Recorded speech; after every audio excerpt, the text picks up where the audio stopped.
I think if we want to start, why not we start with the film which you made? They are termed as art film. Yeah. And when you were making film, you were making art films, or you were just making films and it was termed art? Well, you see, that's a very unfortunate kind of distinction that has developed in India. We've always made this peculiar distinction in the last 20 odd years of calling films, giving them different kinds of categories like this, that commercial cinema and art cinema. I think it's an artificial distinction. Actually, the distinction is very simple. I mean, not all films are made with any kind of sense of a personal vision. You know, films are made, different kinds of films are made. Yes, you make a film as a commodity for the marketplace, for a product for the marketplace, because primary intention of a film is to engage an audience, to interest them, to entertain them. But in the process of engaging and entertaining them, you also make a choice of what kind of film you're going to make, what kind of subject matter you're going to have, and what kind of treatment it's going to receive. Now, it is in this that the distinction started to appear. Because in Indian cinema, like you have cinema in the West as well, you see there are a whole lot of films that you would consider are, well, you know, not very different one from the other. There's a kind of formula that determines those films. Run of the mill. Yeah, run of the mill. There's a kind of formula that determines. Now, in India, we've had a kind of formula going for a long time. You know, when you say the cinema, automatically it assumes the proportion that you're going to have a certain number of songs, you're going to have a certain number of dances, and in the past 25 years it also meant that you're going to have a certain number of fights, you're going to have a certain number of rape scenes, and so this becomes part of the formula. And most of the stories have the same kind of plot line, you know, something that the audience is quite familiar with.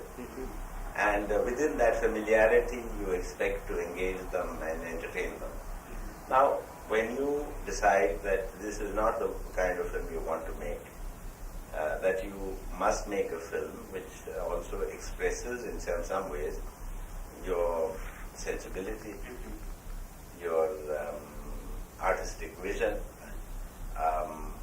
and you believe that the film as a medium itself is capable of not just getting people to spend 2 or 3 hours of their time to sit there and just while it away in circumstances that might be considered pleasant, but you are thinking of it more as something that probably gives you some kind of an insight into the experience of life, and to give you some kind of an insight into the quality of the cinema itself, the cinema as a medium of communication, cinema as an art form. Now, when you make films like this, obviously these are not films that are likely to reach everybody. It may not be everybody's cup of tea, because it's not made on the lowest common denominator. You may set a denominator that will leave out a lot of people. Not everybody will get into your net. You know, this is bound to happen. Now, when films started to be made like this, then they said, how are we going to define these films? And that's how this term art film came, which I think is a meaningless distinction. But the real distinction is between what I consider are films that express a personal vision, that are good films, that have films that have something to say, or films that have nothing more to say than the next film. You know, so that can be the only distinction. You cannot have a distinction like this, which is a meaningless distinction. When, like you said, that there was a certain type of films being made in India, and then came Anchor and a lot of other activities within the film industry. Where did that come from? Well, I'll tell you, all over the world, you know, ever since the beginning of the cinema, there has always been there have always been people, filmmakers, who have tried to see what is possible within the medium. It's like in literature, you see. You have what are essentially a whole lot of pot boilers that are written year after year after year, and they sell millions and millions of copies. But side by side, a certain amount of literature, genuine literature, also gets formed and developed and accumulated, and people write serious work. It's the same thing with the cinema. And this is it isn't as though this phenomenon just started. It was always there. Like if you look at Indian cinema going back all the way from the time it began, and if you look at the films, some of the films made in the 20s and the 30s, you will find that there were some filmmakers who were attempting to do very interesting kind of things. Like in the 20s, you had people like Himanshu Rai making very interesting little films. And later on, he started a very big film company called Bombay Talkies, through the 40s. Now, similarly, you had Prabhat Film Company that used to produce very fine films, particularly in the 30s and the 40s. And even up to in the 50s, look at the kind of films, the early 50s and late 40s, if you look at some of the early films of Raj Kapoor, if you look at films like Avara and Sri 420, they're absolutely wonderful films because they have a great deal to say. They're not just there for you to while away your time. They do give they mirror your society in a certain way. They give you an indication of what life is all about. Because ultimately, what is it that you wish to express in films? It is the same thing that you wish to express when you write a book or you paint a picture. Eventually, you wish to do something that points to the human condition. That's really what it is. And if that is the case, then I don't see any reason why it shouldn't have been in the cinema. It was in the cinema. But nobody made these artificial distinctions. Now take in the 50s, you had people like Mehboob, you had people like Raj Kapoor, and you had people like Gurudutt and Bimal Roy.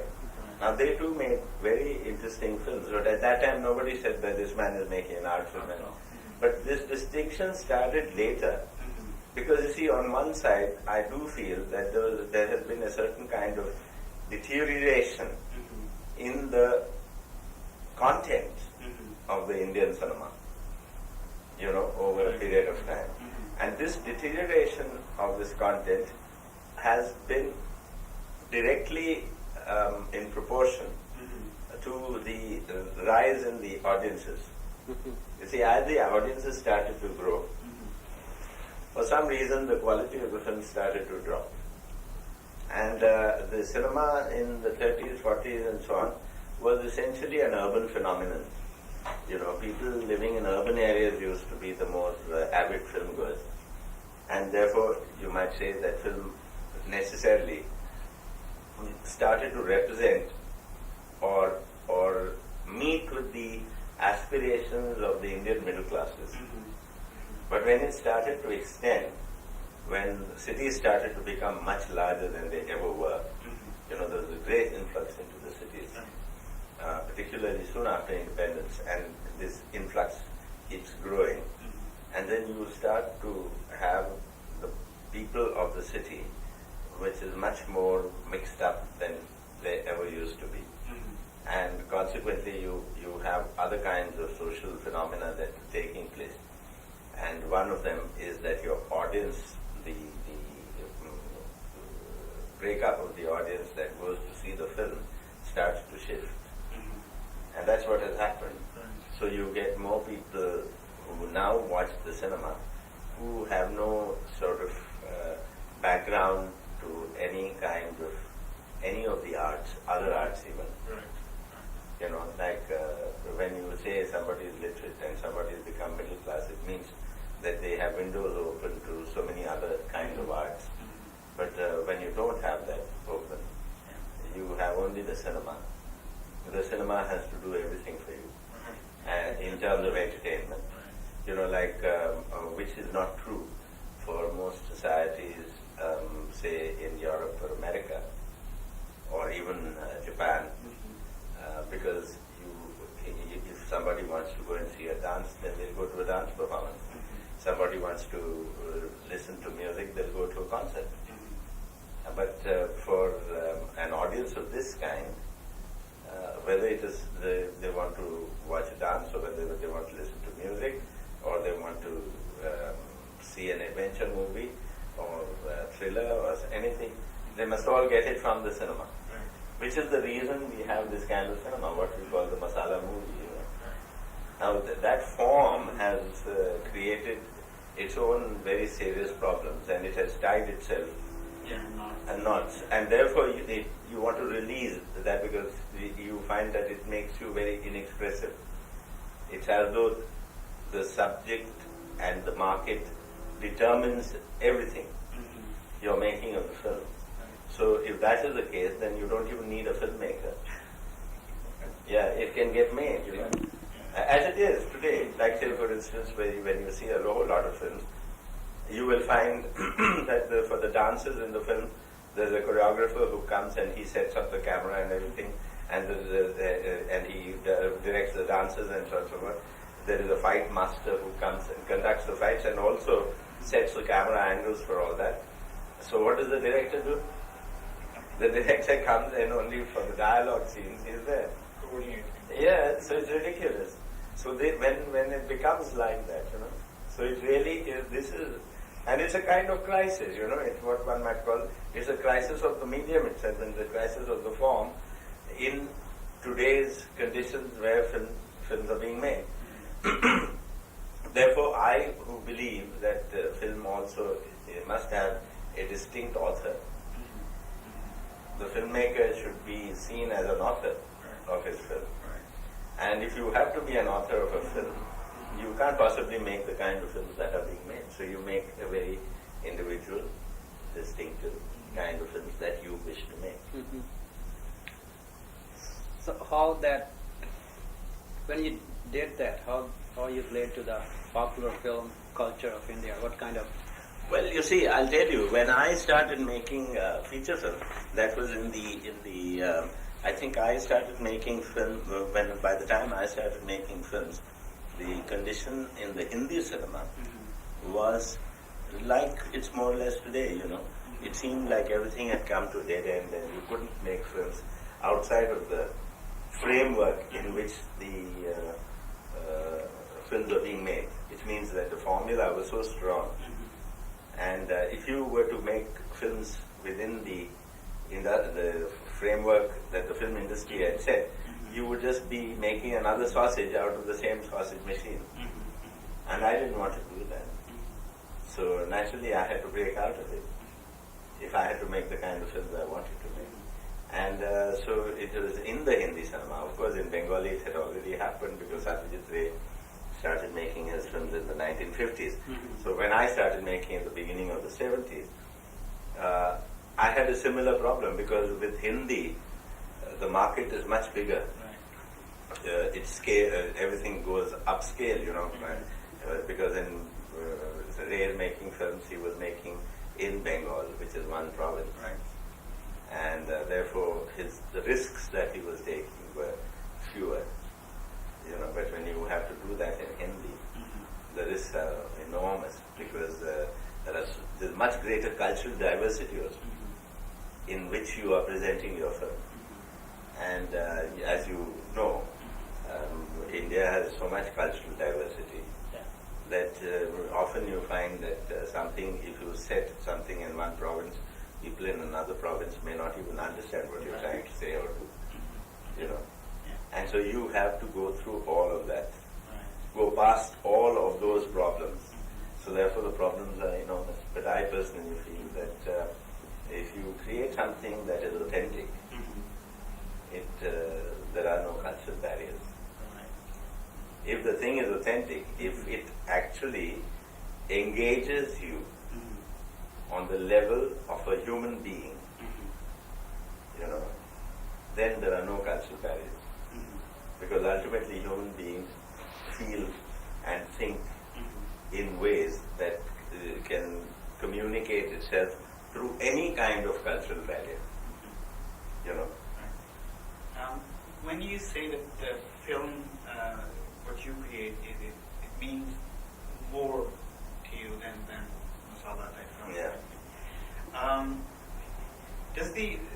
question of art and social change and politics and all that, does that enter the picture? Oh yes, it enters the picture all the time, because how can you be free of all that?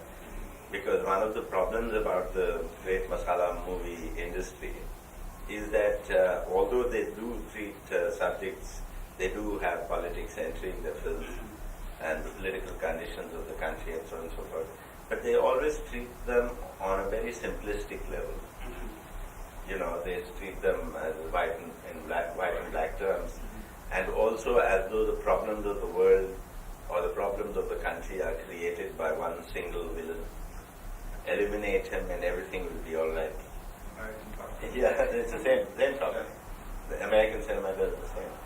You know, there's this kind of trivialization of possibly the most complex problems of not just human beings, but of political situations and economic situations and so many other complexities, social changes and so on. So naturally all these one does get concerned with, and I'm keenly concerned because most of my films have always had a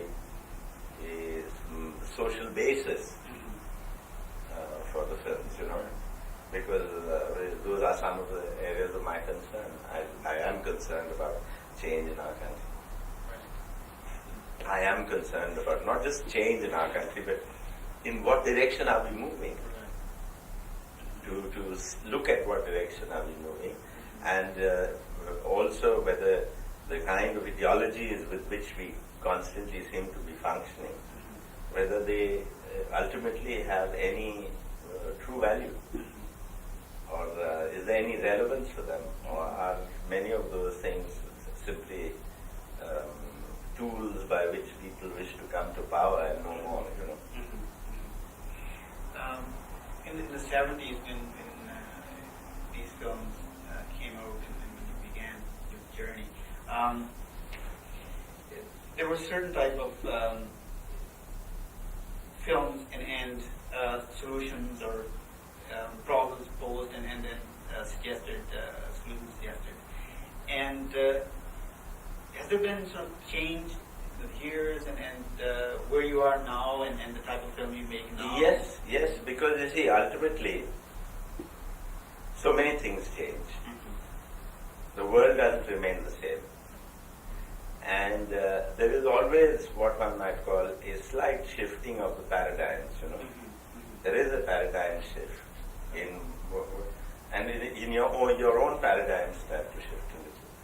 And also what happens is when you, let's say when I was making my early films, we were living through a certain kind of political condition.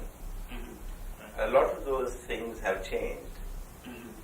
You know, the nature of exploitation in society has also changed. You know, it's not exactly the same as it was then. And so many other things have started to change. So many new elements have come in. That's on the level of society. But there are also other things. That is, there are areas that you get very interested in. Like I'm very interested now, for instance, in the nature of your own perception. You know, your own perception of what life is, for instance. And how do you consider something to be real? You know, you start to question the nature of reality, the way it is presented to you, even by the media, you know, by the press, by the media, by politicians. So many things, you know. So all those things obviously are going to shift your paradigms. And so this is also in the nature of how you evolve as a human being. You know, so you evolve, you change as a human being also as you grow older. So yeah, I think that we can see from your films, like when you made Nishant, there was at the end a rebellion and people go and kill the Jamila. And I have just seen your new film, Swadia movement. Yeah, last year. Yeah. Antarnadia. And there you are talking about non-violence. Yeah. So I think we can see that. So it's just the situation changing in India and as well as for yourself. Yeah. And also you see, you start to see so many things that you at one time felt that perhaps did not have the same kind of value. Certain things get reassessed, you start to look at it again. And like the Swadhyaya movement, for instance, I mean, where the whole nature of change is seen in terms of development of self-esteem on an individual level, you know, and self-esteem as being the primary factor in all real change, and ability of human beings to change. Take the initiative. Yeah, to take the initiative, because unless they have esteem in themselves, you know, the loss of self-esteem makes them like cattle, you know. Could you sort of walk us through one of your projects, say, Ankur, Nishant, or Yeah. Vartan, how it began, where the idea came from, and how it was sort of developed, and then the question of money, of course, for these kind of new ideas, you know, when you are dealing with the ruling class, that's... Well, you asked me a very large question, really. I don't know whether we'll have the time because it's already 6:35. But anyway, we can meet again if you like. We because you're asking me. like that. We can meet tomorrow if you like. Whenever you have time. Yeah, sure. Okay. Okay. But anyway, to answer part of this question, well, when Ankur, of course, was, you see, a subject that I had written a short story about, because I had, I grew up in a kind of distant suburb of Hyderabad, you know, Hyderabad, Deccan, Andhra Pradesh. And it was a kind of small town, but semi-urban. And therefore I used to know a lot of people and used to spend a lot of time on the countryside. And so part of the incidents in Ankur were things that I had myself witnessed. And so it was a short story I had written when I was in college. And I started to work on the script of that, even when I was in college, because I was always convinced I was going to be a filmmaker. But after I started working, it took me 12 years before I could raise money to make this film. And it was a very difficult problem, because nobody really was convinced that a film like this, first of all, could be made, and if it was made, it would work. So that was one of the biggest problems I had. And I always found that, you know, because obviously I couldn't raise money on my own. I needed a producer, and no conventional producer came forward. And so eventually it happened to be two people who were running a company, which used to, in those days, this is pre-television days, they used to distribute advertising films, advertising commercials. You know, commercials used to be shown in cinemas. Right. So before pre-television, and they had a company that used to do this all over the country. And this group, which is called Blaze, they finally said yes, because I was making a large number of advertising commercials at that time, so I knew these people, and they finally said, all right, if you spend this much money, then we can give you this money to make the film. And so that's how I got to making Ankur. But luckily for me, really, was that the film was not only a very big critical success, but it was also substantial success in the marketplace. And so that allowed me, or gave me a kind of reputation, that I could make films that would also work in the marketplace. And therefore the films that happened afterwards were not so difficult. They were difficult, but since I was already known, and there was a kind of, people knew what to expect. You know, often what happens is, if you don't know what to expect, what kind of film is going to be, then you have no picture at all, and there's no way you can convince people that this film is going to work. But after having made that film, people came to expect that, yeah, he's going to make this kind of a film.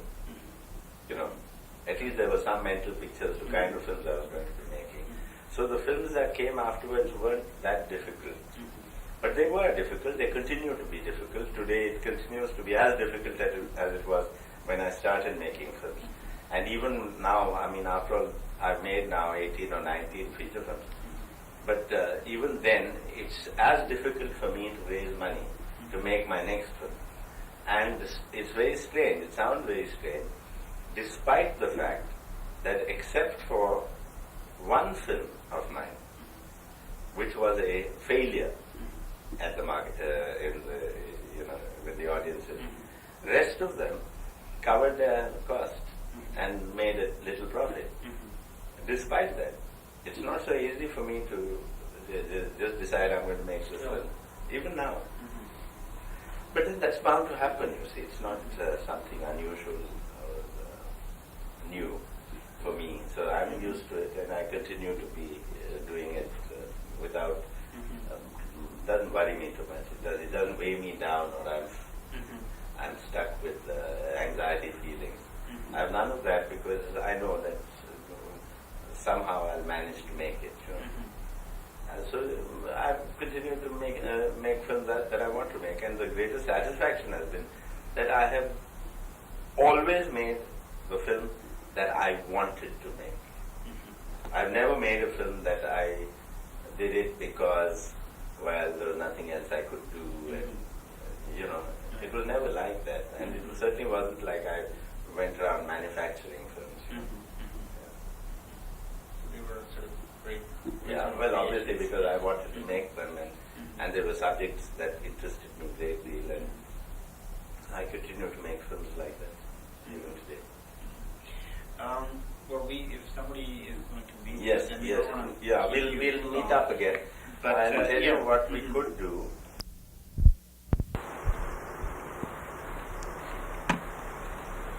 I think that day we were talking about your lead us to one project. We were talking about Angkor and how the idea comes and from where you get the finances. So you touched that issue. So could you just if there is something about like where we get the finances? Yeah. Well, you see, in the beginning, it was very difficult. Difficult meaning I had done this script, I did this story when I was in college. And after that, I've always wanted to make films, and then the problem was how. Because I didn't want to be part of I didn't want to join, some other unit in Bombay, because I had my cousin, as you know, Guruzat, who was a filmmaker already very successful in Bombay. And he did ask me to come and work in his unit. But one of the reasons why I didn't choose to do that was because I was quite certain that I'd get sucked up into that, So the way of thinking would start to change.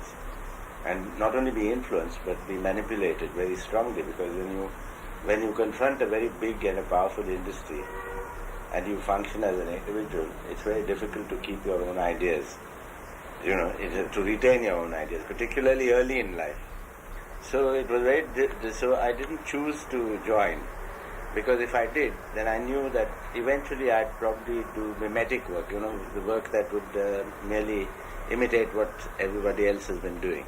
I didn't want to do that. I wanted to retain my own sensibility, look at the world in my own way, and be able to make films, the kind of films I would like to make and I would like to see. Now, so naturally that meant exile for 12 years. It was almost like that. It took 12 years before I could convince anybody at all. And this happened when I had already become an advertising person. I had joined advertising to make a living, so I was being very successful at it. I was a successful copywriter, I was a successful maker of advertising film commercials, and I was making them by the scores. I ended up by making over 1,000 advertising commercials, which became a kind of training ground for me to learn the disciplines of filmmaking, since I didn't go to a film school. Tell us something about in that period, the kind of people that were around, your friends. Yes. Kind of environment that you were sort of going through in that period. You see, the environment is what people make of it. I've always found that. It's often people say if you put people in a certain environment, it doesn't happen. But you choose your environment, and the choice of environment is yours, or you create your own environment. And this I had done even in a small place in Hyderabad. You see, because the kind of friends I used to have, or the kind of people I chose to make friends were also people who had a certain kind of like interest, like say for instance their interest in literature, in music, in the theatre and all this kind of thing. But it wasn't as though they were all walking around the streets where you could meet up with them and so on. That was not the environment. It was not the environment of, let us say, a big American city where these things are already there, institutionalized, you know. But when you think back into a very small Indian, you know, a small Indian town, what it is like. I mean, you may not find 5 other people who share the same interests as you do, you know. So where you have to find them. And then you find them and then you keep with them and you choose to read certain kinds of books and then this, that and the other. It's not of common interest to a lot of people. You know, you develop all those kind of interests. So that was happening to me, and Bombay, of course, being a big place where I came to work, I found that it was easier than being in Hyderabad to engage in my own interests, which was in the arts and eventually in the cinema. But even in the cinema, it wasn't as though I found too many people who would be interested in the kind of work that I was going to be interested in. You know, so that I had to create for myself. Like say for instance, I had to choose and be careful to join film societies and find what kind of films I really wanted to see, what I learned from, you know, where I would learn something from films, not just sort of generally go to the movies and see films. So that sort of thing I continued with. But meanwhile what had happened was, I had done the script and I kept rewriting it over and over again over the years. And since Bombay is a film producing city, I met any number of producers, and I could never convince a single producer that they would produce this film for me, which is Ankur, you know. And one of the major problems at that time was that the concept was much too new, because they had simply not seen a film of this kind. They couldn't even relate to what I was talking about. It was like I could be talking about Timbuktu, you know. It really wasn't making any sense to anybody. And they would say, the producers would say, one after the other, there was one producer, I remember, he said, your heroine is an adulteress. And you expect this film to run? You know, what do you expect? This is so ridiculous. Things like that. Your hero is a cowardly fellow, is such a fool. And what is the meaning? And you made this deaf mute into some kind of a hero figure. Who will accept it? You know, who among the audiences will accept it? This sort of thing. And eventually, at the end of 12 years of this constant refusals from just about everybody, one of the people who I had come into touch with because of my being in advertising was a advertising film distributor. You know, there was a company called Blaze, and it was the biggest in the country. And there were 2 partners. There was a man called Mohan Bijlani and Preni Varyava was the lady. Now they were both partners. And they used to have a very big circuit through which they sent in advertising films. And of course many of them were made by me. So I knew them. And one day he said, why are you wasting your time in advertising? I said, you think I want to waste my time in advertising? I don't want to waste my time in advertising. Because sooner or later I'm going to be head of this agency. And then I'll never be able to leave. You know, I'll become the big boss of my own advertising agency, and then the world, the picture is going to change. And I don't want to do that. Because I was quite successful, you know, in advertising. So at that stage, he said, listen, one thing I can do for you. He says, how much is your film going to cost? And I named a figure which was very little, which is how much it would have cost if I made it in black and white, which is, I mentioned, 2.5 lakhs of rupees, you know, which is nothing. He said, listen, you don't make it in black and white, make it in color. So I said, that will cost twice as much. So he said, yes, twice as much is fine. He said, whenever you're ready, I'll make out the check for you. So I said, at that time I was getting a fellowship to come to America, where I came and lived here. When was this in? This was 1970, 71. 70. And so on that fellowship I came here with my wife, and I was here in America and started to work in television and do all sorts of things here, So, but somewhere in the back of my mind was that if I continued to do this and decided to stay here, again that would remain something, one of those things that I would regret all my life, that I hadn't done it, So I said, no way I'm going to live in America. I want to go right back and make my film, And so this is what happened. And then when after the 2-year period was over, when I went back, and I decided then that I was going to make this film, I went back to him. And he said, fine. He said, I haven't forgotten. And so I made the film. And after that, of course, there was no question about my being in advertising. I gave up my job and I decided to be an independent filmmaker. And I have remained an independent filmmaker since then. But with each film, the problem has been more or less the same. To raise money.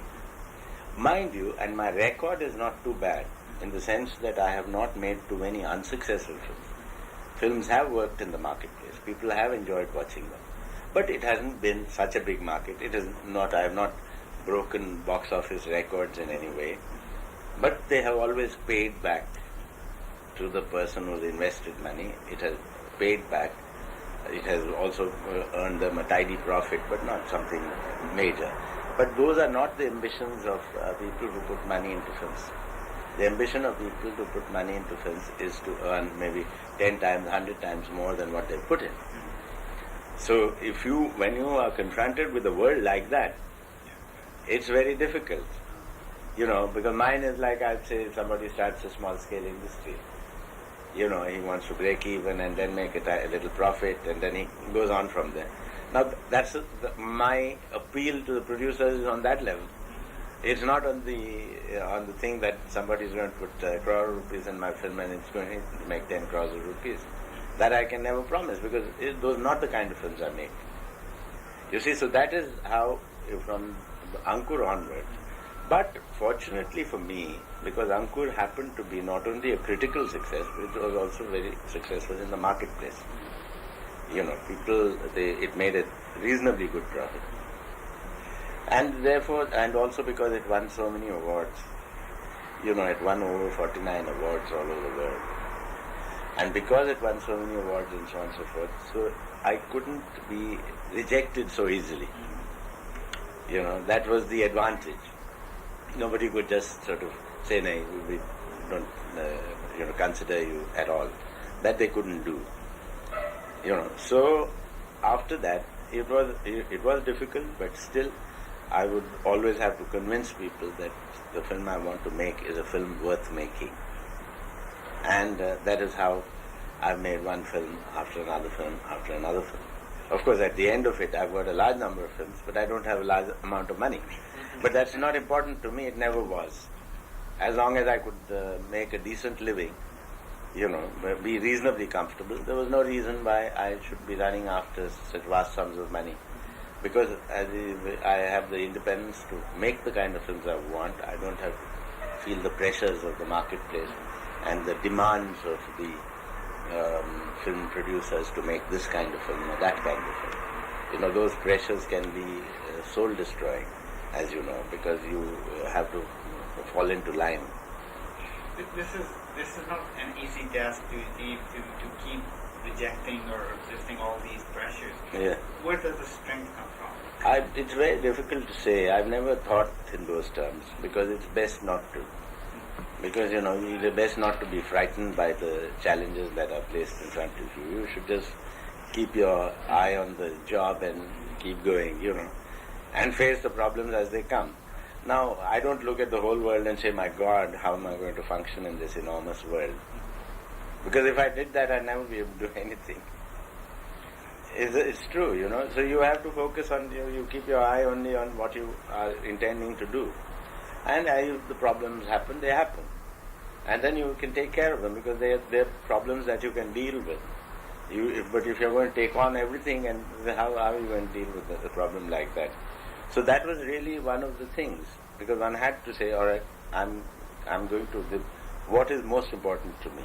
Most important to me is to have some sense of personal achievement in the kind of films I've made. I shouldn't feel ashamed of anything that I have done, even by way of films, because this is what is going to be there, and this is something that I have later on no control over, what people will think of the film.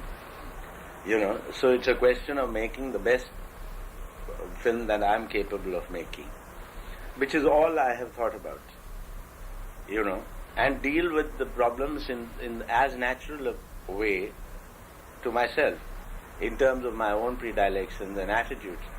And my own predilections and attitudes have been largely of a social nature, because it concerns me.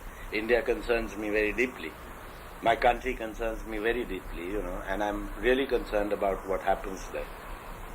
And the kind of world that we are creating for ourselves, whether it's a worthwhile world or not, is something that I must constantly question. And I try and understand myself and my own people, and understand what is this Indian profile. What is an Indian eventually is something that is very important to understand for me. And now these are the things that keep cropping up obviously in all my films, one after the other. What kind of people are we?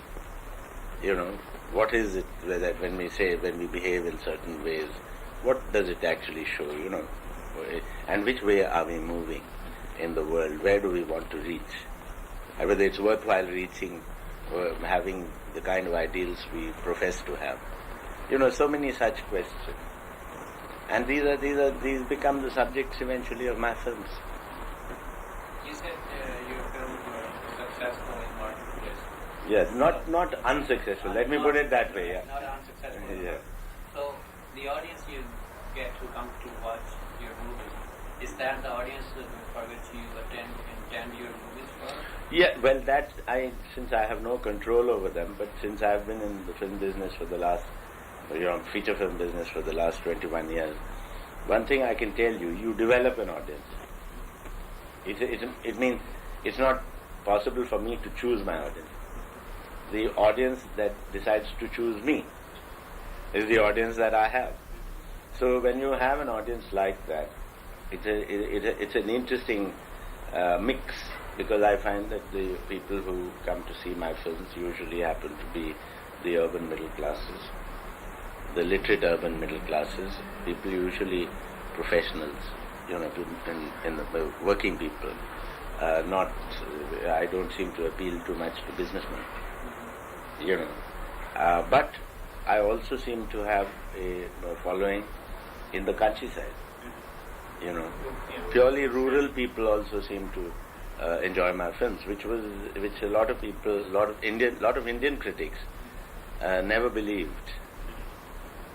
But it is true. Like films like Nishant and Manthan. Manthan, for instance, was a film that was hugely successful in the Indian countryside, apart from the cities of the country. So you had the middle class, and you had completely rural communities, which seemed to like a film like Manthan. They're very moved, and they moved to action with Manthan, because Manthan eventually was used as a film to create cooperatives. Most of the milk cooperatives, for that, spearhead teams would take the cassette or a copy of the film and show it to people and say, discuss this. Do you think this is relevant in your lives? And so it was used. For years it has been used like that in different parts of India. And I never used to believe that in a place like Bihar, because Bihar, as you know, is a very... Bihar is a very complex and a difficult part of our country. The problems of Bihar are also the problems really of rural India. Right. And in a place like Bihar, when I discovered that my films used to run, I was very surprised. I thought, they were... because critics constantly say that my films are much too sophisticated for an Indian audience, who really look at everything in black and white terms, broad symbolism. but mine are not broad. They're usually greatly complex, and I'm always exploring the gray areas between blacks and whites rather than putting, making judgments that this is good man, that's a bad man. I don't make those kind of judgments in my film, nor do I create characters who are like that.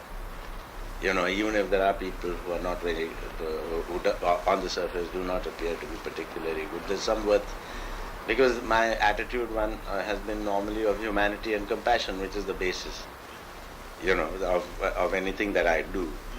You cannot condemn somebody as being just dreadful and praise somebody as just being the most perfect, shining example of humanity, because there are so many gray areas in life, and those complexities are what are the most interesting. During this time, 12 years period,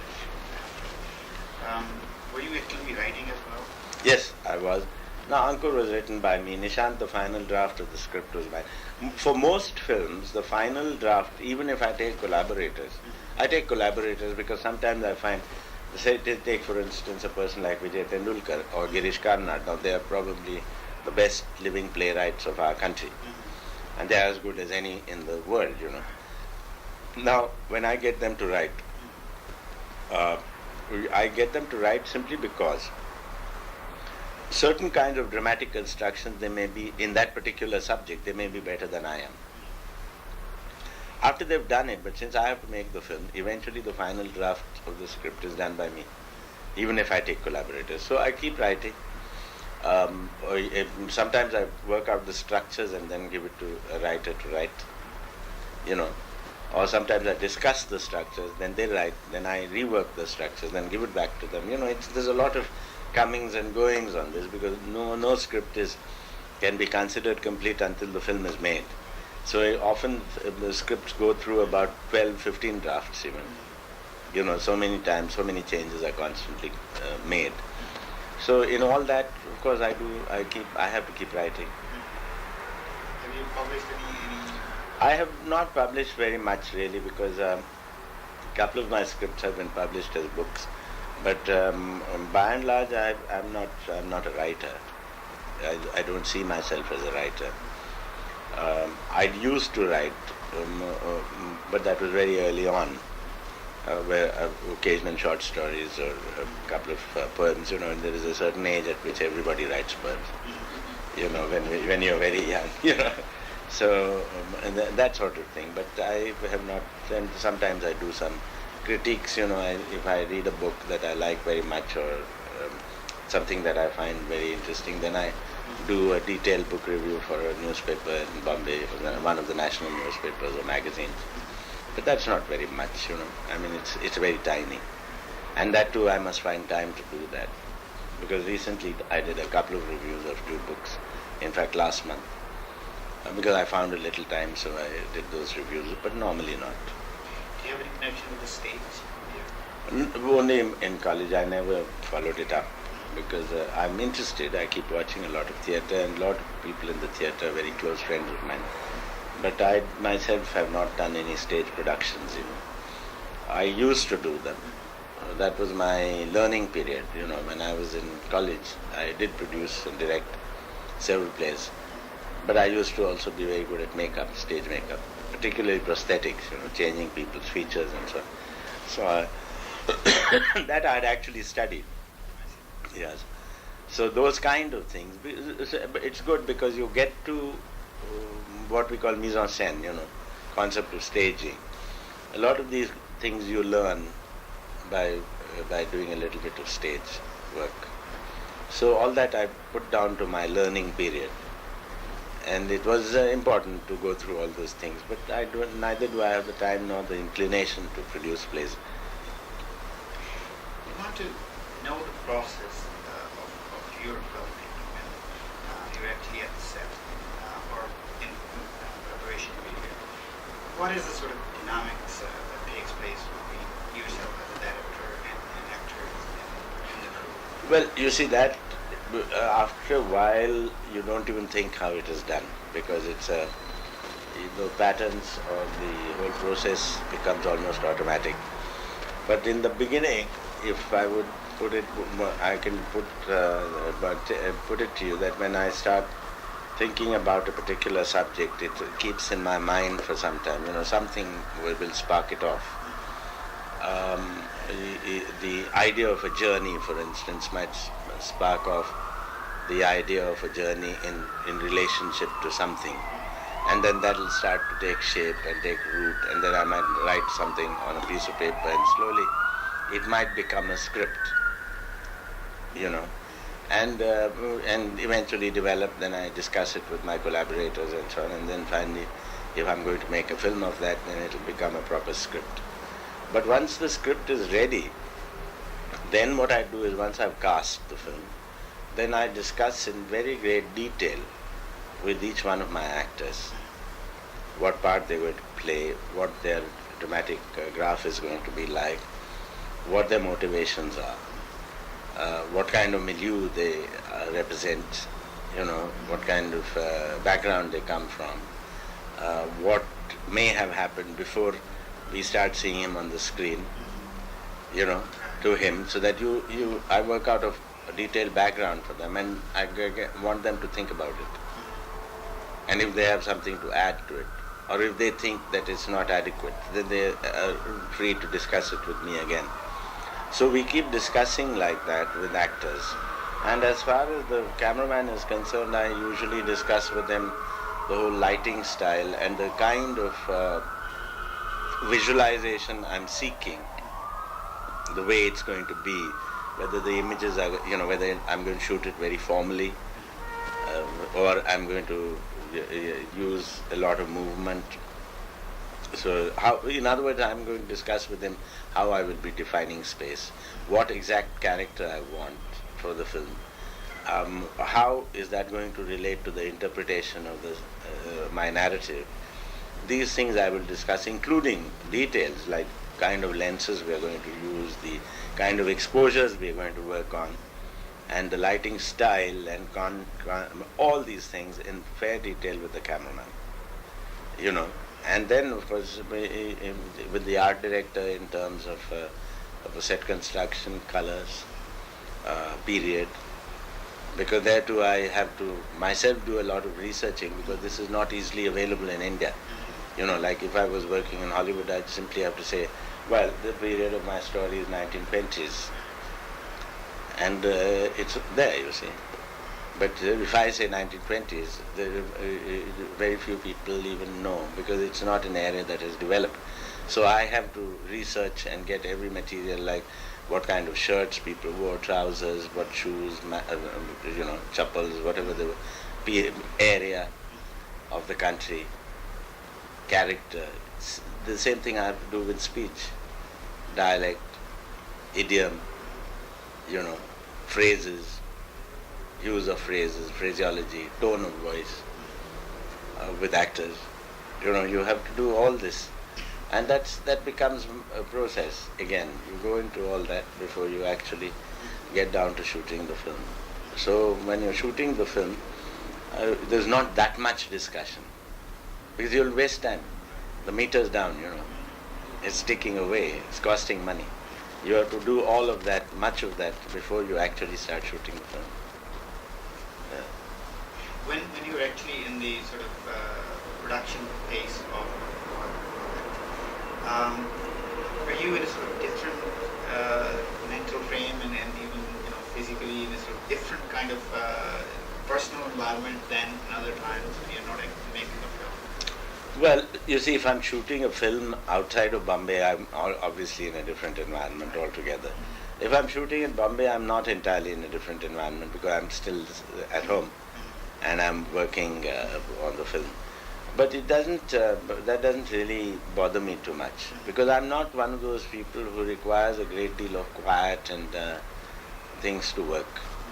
If you come to my office, you will notice that it's very noisy.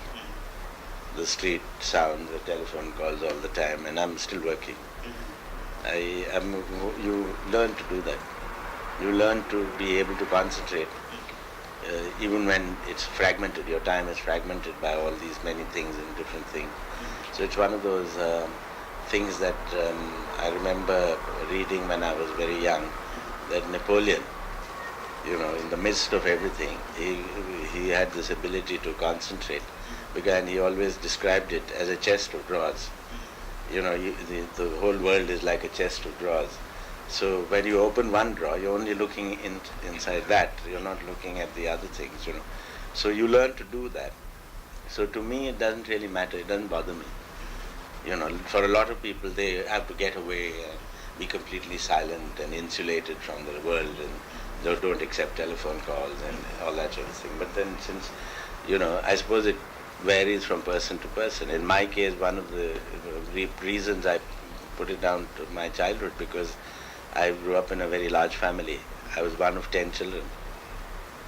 So we had, there was always constantly lots happening, in the house. So through that, you had to read, study, play, do all the things that you had to do, which required an aspect of concentration. So when you learn to do those things, you don't always need so much quiet. And that's one of the advantages of being in India. Where you don't have to, where you learn to be within yourself, even in the midst of a great deal of noise and everything else, stimuli outside,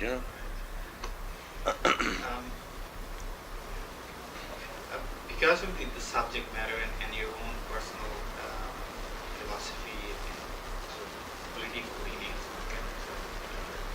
have you had any problems with political, let's say, left in India who yes, liked you and maybe at certain point dislike you? Yeah. But that happens all the time. One of the main things is that I started off by being, my movement when I was a very small child, there was a great deal of influence actually of the RSS. Very strong influence of RSS. Not because my father actually was a very liberal person. He was totally self-educated. He'd never did more than 6 years of school. So he was a very self-made man. But he was extremely Gandhian and had been in the Home Rule League and this and that and the other, and done all sorts of things. And in fact, one of the reasons why he settled in Hyderabad, where he raised a family, was because there was a warrant for his arrest. He'd been arrested once, so there was a warrant for his arrest. This goes back to 1920s. And then he couldn't possibly stay in Delhi because that's where he'd settled, in Simla in Delhi. And he came down to Hyderabad because Hyderabad was in Nizam's territory, Nizam's Hyderabad. So the warrant wouldn't work there. So that's where he came and settled there. Now, so therefore the household was fairly politically conscious. We were very conscious, and we used to all spin as my eldest brother, in fact, was sent to a Gurukul. He wasn't sent to a normal school. He was sent to a Gurukul. But after a while, my father felt that he was going to become totally useless in the world unless he wanted to become a priest or something. Going to a Gurukul. It was known as an Arya Gurukul. Started by the Arya Samaj, and everything they did was in Sanskrit, which was ridiculous. Right. Yeah, how would he be useful to the rest of the world, So then he was pulled out of there. And after that, we went to another kind of extreme. So we were constantly in this throes of a great deal of political, flux, and lots of political influences, because there was my own growing up, which was essentially in the 40s and 50s, it was the time of the greatest political ferment in the country. So, and we used to give shelter to a lot of people who had warrants for arrests against them, socialists, communists, assorted Congress people. So the fact was that there was when each one of them was there, they would propound their views and attitudes, So all these things were naturally playing on one's mind. And of course in the late 40s, as you know, one of the big insurrections, communist insurrections took place. It was known as the Telangana movement, which had a great amount of impact on me as a child. And that's how Nishant and Ankur, because obviously with the whole feudal order, about that and so on. And obviously it's remained as a very, very deep impression, on me. So those were some of the influences and the things that were there. So there was a great deal of political consciousness. So obviously as I was going through college, my leanings became completely left-wing. Became left-wing and very close to the communists at that time. And then, of course, I also started to reject the entire communist, not the ideology so much as the framework of the Communist Party itself and the manner in which they conducted themselves and all that sort of thing. So I sort of veered away. But it didn't mean that I had moved left of center. That I find very difficult. To be right of center, I find very difficult. To be conservative in that sense is very difficult for me. Because I can see the damage, much too obviously, to become totally right of center. And so those have been my political kind of thinking. So that affects the kind of filmmaking that I'm involved in, or rather the view I may have of life. And this has gone on, you see. Now there was a time when the communists used to support a great deal of what I did. Some communists, not all. Because even among the communists there's an extreme left wing and so on.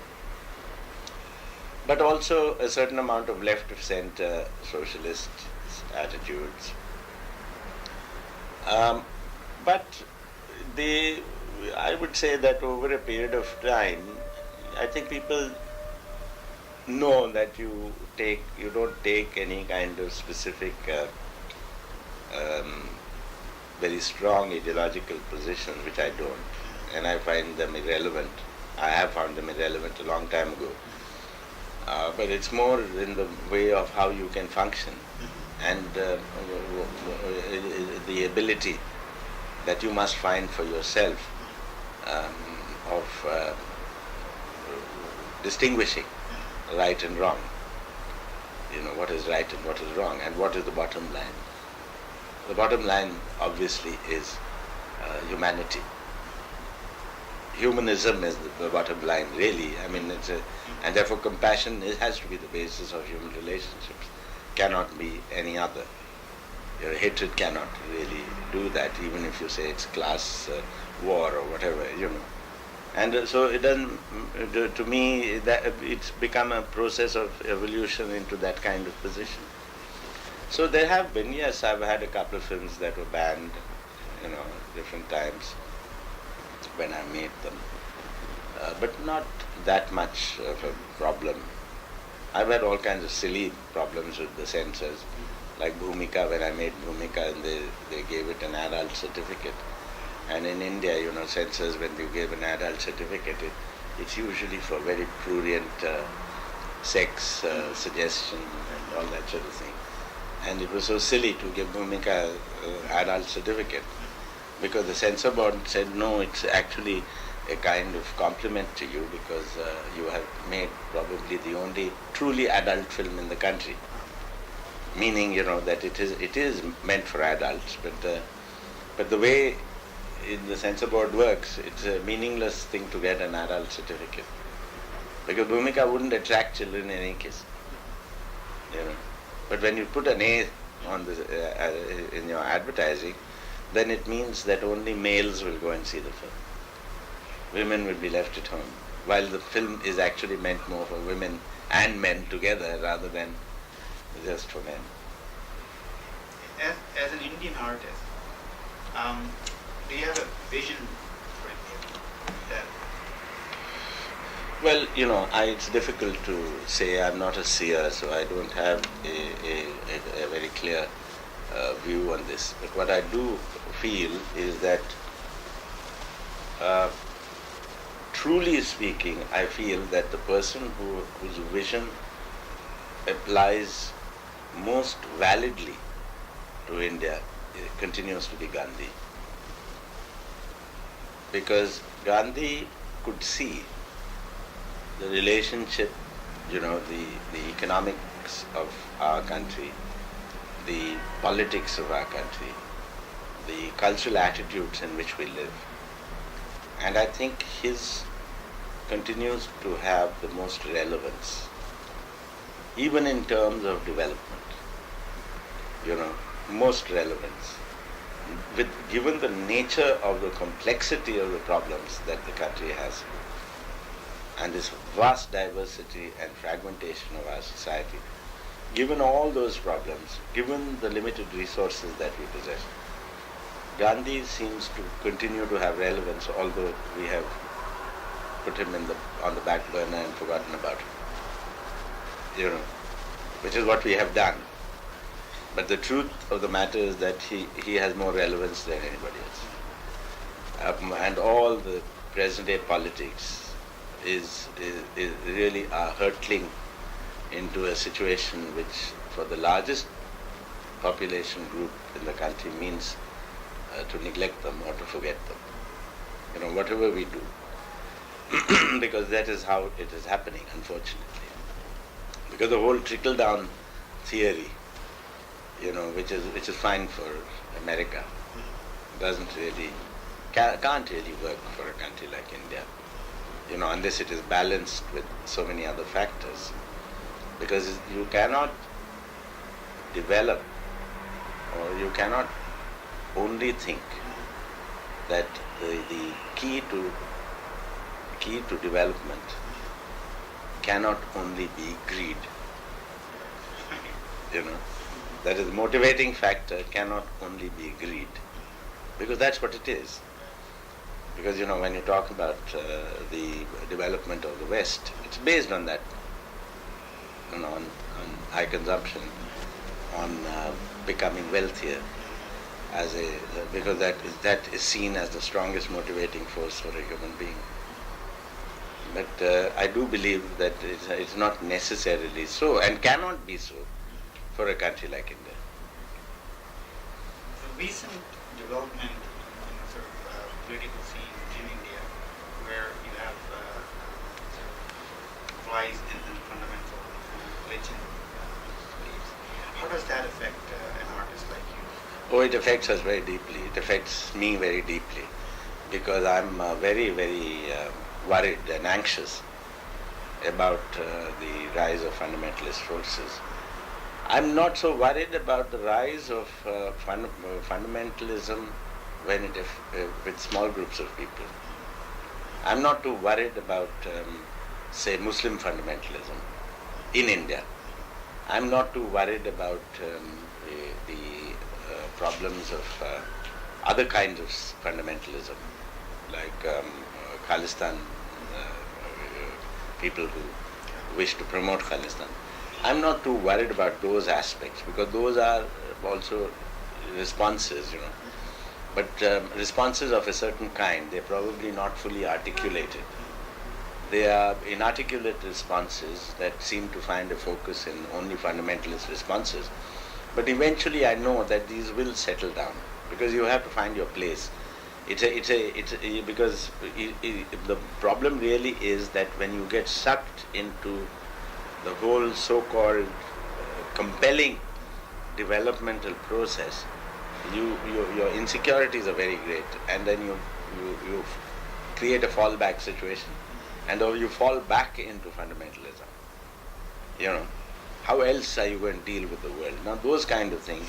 But when it happens to the largest majority of people, then it frightens you. It frightens you because in India, the real militancy, that is the Hindu militancy that is being promoted by a couple of political parties in the country, is what is the more worrisome prospect, because you cannot, because I do not believe that Semitizing Hinduism is a particularly good idea, because one of the reasons for the strength of Hinduism has been its ability to absorb. That has been its basic strength, its ability to absorb, its ability to look at the world in diverse ways, not in a single way, has been its greatest strength. And to destroy that and make it as though it is a single view of life itself is the frightening prospect, because it's not something that is either natural to the process. It's actually hijacking the process. You know, because one of the values, because everybody knows that why has India remained India, which is a continent, has remained India. Why has it remained India? For all the many things that have happened to our country over many, many centuries, why is it that it appears to be a cultural entity like India? And largely because it is based on the bedrock of a kind of thinking that allows for diversity. And at the root of that is Hinduism. And Hinduism should be seen in those terms. It is not because Hinduism is militant and has only one single focus and one single way of dealing with life. Because if you do that, then you create the same problems, like which you do with, say, for instance, Christianity. I mean, you go, it's a single view. You can be if you are a reformist, you're out. Same thing with Islam. If you're a reformist, you're out. Meaning you cannot go and, revisionist. That's not the word. Revisionist. That is, you cannot interpret something on your own. You're not allowed to. Suppose I'm a Muslim, that I decide to interpret the Quran. I can become an apostate. My mullah can have a fatwa against me. The tragedy is that this has happened to the Sikhs. This is the tragedy. Because even in Sikhism it wasn't like that, but it's become like that. That is, suddenly the guy in the temple tells you the way you should be. And you're not allowed to interpret the Granth Sahib in the way that you would otherwise have done for yourself. Now the point is this aspect of fundamentalism, which is actually not natural to India. You see? Because even Islam in India has not been like that all these many centuries. There is a fair amount of revisionism because the Sufi attitudes are, from Orthodox point of view, totally revisionist. Similarly, so many other things. Even Christianity as practiced in India can be considered very revisionist. Radhakrishnan, famous philosopher and our president one time, he said that it recounts a very interesting story of a recently converted Indian Christian family in the south of India. And they were, he was converted by the padri, and so he was very happy to see him in the church on Sunday morning. And on Friday, he saw him on the street with this man with his family, and he was going towards the temple. So he said to him, "I thought you'd become a Christian." He said, "Yes, sir, I am a Christian." Then he said, "What are you going to the temple for?" He said, "But that doesn't mean I'm not a Hindu." You see? So it allows for those diversities, Now, a situation that allows you for those diversities, why must you then put it down, tie it up, and look at it only that there is only one way to deal with everything? I just want to ask you, there are lots of films which are made by West. Yes. They present a distorted, specific image of India. Yes. And being people from Indian origin living in West, those things disturb us. Yes. And do they disturb you? Not too much, because you see, what can you do about people's perceptions? What can you do about people's perceptions? I think the responses should be one, because look at the interesting point of view. Like the West, even in terms of politics, is unable to understand the secularism of India. Because for them, secularism automatically assumes the proportion, like for an American, secularism means where religion is not brought in. That is, everything, that is, the church is separated from the state. In states' activities, the church does not play a part. But in India, since the bedrock, as I was saying, the bedrock of it is that there is religion, but the fact that diversity is possible in religious beliefs is obviously plays a part in our secularism. When we talk about secularism, it cannot be defined as the West does. Because here what happens is they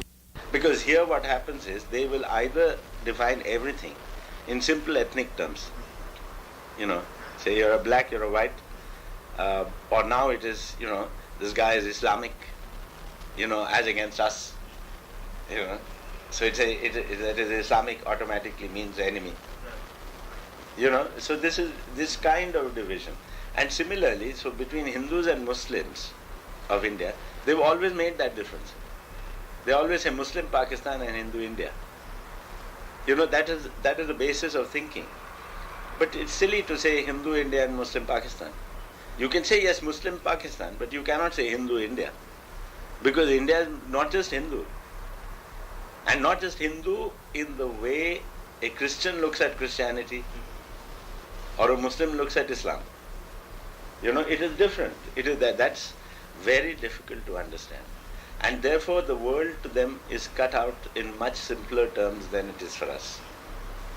And therefore they only see it in very simple terms.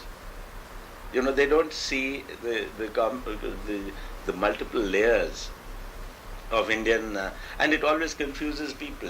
Like say for instance, when a foreigner will come, how does he know? How can he understand the many different shades of meaning in people's gestures, in their attitude towards one another? How can they understand? They only see the broad ones. If they look at oppression, they say oppression, But they don't understand that this oppression, like there is a bond between the oppressed and the oppressor of a certain kind. One cannot exist without the other. Now, there are so many such complexities in Indian life which are not understood. And therefore they look at it everything very simply. And when they look at it, they will only see, like say for instance, if I go to India, yes, I do see poverty. But I see much else. But when they see poverty, they don't see much else. They just see poverty. That's what disturbs you people. They are unable to see more. But then, it's what can you do, because their perceptions are like that, and their perceptions cannot change. You cannot expect them to change their perceptions, and that will require a great deal of understanding, which is not part of their experience. It's not part of their experience. So it will always be that way. When a foreigner comes to India and shoots a film there, he will only see it in these simple black and white terms. He'll see untouchable, he'll say untouchable. But he doesn't understand the complex relationship that untouchability and all the caste system has with one another. It's part of a certain kind of fabric. We may be against it and we wish to change it, but they do not understand that to change it, it's not so easy, because the moment you remove one part, one strand of these strings, the cloth is going to tear.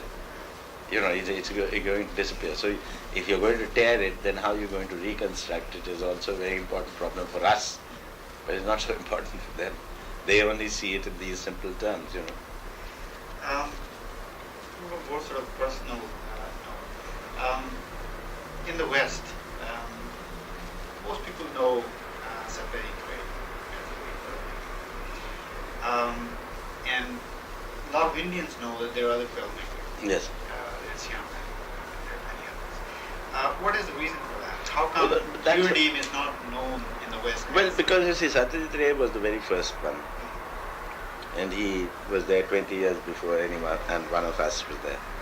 And therefore, he had a head start over everybody else. And his work was exposed more and more. And he did represent India in a particular way that no other Indian filmmaker could ever do before him. And so it will always remain that way. You can't help it. And I don't resent it, and I don't think it's... if we find greater distribution, yes. I mean, for instance, today in France, they also know my work just as much as they know Ray's work and Mrinal Sen's work. There are three filmmakers. They only know 3 Indian filmmakers, and one of them is me. But it depends, It's a question of how the films have moved, the directions in which they have gone, and they have been promoted. So since Ray came the first, and he was probably the only one in his time, it was much easier. But it's not. Do you think there might be some aspect of you being in the early part of your film, means being more political than Ray? That I was a little more obviously political than he was. I think he was basically only humanistic, but I was being overtly political. Also, there were several of my films. Arohan is one film that was a very overtly political film. It's about land reform, And now that was an overtly political film. So, to some extent, was Nishant. So, to some extent, was Manthan in a very social sort of way, but had a political intent, because it was a political view. It expressed a political view. Now, they have been, they vary, but earlier on, but then I found that the significance of that, you have to go beyond that, beyond the simple political significance of something, because not everything resides in simple political action. It has to be backed up by a great deal of other things. But the West, sort of, what I was trying to get at, is one of the reasons that they haven't really noticed you that much is intentional on their part, because you're more political and maybe a bit difficult to handle for them. I think that might be part of it. May not be. I don't think that's quite so. I don't think so. I don't think that's been really a problem. Well, just one more question. Yeah. You've got to go to work, of course. Yeah. Every artist in one's growth takes other ideas and then you have some models and influences. But for you, who sort of touched you the most, filmmakers, art writers? Oh, among filmmakers, I can. Yes. Filmmakers, there are quite a large number. I can go back to very early times also. There was films that had very great impact on me, like Sant Tukaram and Shyam Shastri in my childhood. And there were films made at Prabhat, and there were films made by different directors like Shyam Benegal and so on. But later, I think the greatest impact on me was obviously Satyajit Ray. And the reason for that was because he showed the way. He was a pathfinder. For me, he made more sense because that he was the first filmmaker who made a very personal film, what one might call a film of his own personal vision and sensibility. Very few filmmakers in India have done that, and therefore the impact of Satyajit Ray was very strong on me. There were other people who had inspired me a great deal, such as Guru Dutt, for instance, had inspired me a great deal. Not necessarily to make his kind of films, but the fact that he made his way into film and so on. And outside of India, of course, Ozu and Kurosawa in Japan, those two filmmakers had a great deal of impact, made a great deal of impact. Then Jean Renoir in France, also the later filmmakers like François Truffaut, and to some extent the early Godard, and then Ingmar Bergman and Federico Fellini, apart from De Sica, had a great deal of impact. Even American filmmakers like John Ford, William Wyler, in the early days, I was very impressed with their work. And later on, of course, the filmmakers who I admire greatly, like Martin Scorsese, whose film we saw the other day, and Francis Ford Coppola. So these are filmmakers whose work I have followed, I keep following quite closely, because I find that they have a certain degree of sensitivity and a degree of understanding, both of cinema as well as of life, which shows in their films. and you feel that they're kindred souls in some ways, you know. Well, there are many questions, but Yeah. Okay.